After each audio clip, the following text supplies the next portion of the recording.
போகட்டுமா இன்று என்றும் நல்லவர்க்கு வாழ்வு வரும் நாளை இது அறிஞர் அண்ணா எழுதி வைத்த ஓலை.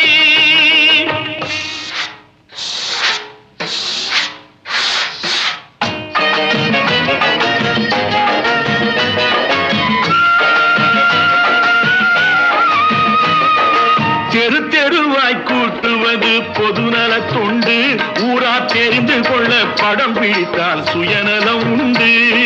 தெரு தெருவாய் கூட்டுவது பொதுநல தொண்டு ஊரா தெரிந்து கொள்ள படம் பிடித்தால் சுயநலம் உண்டு.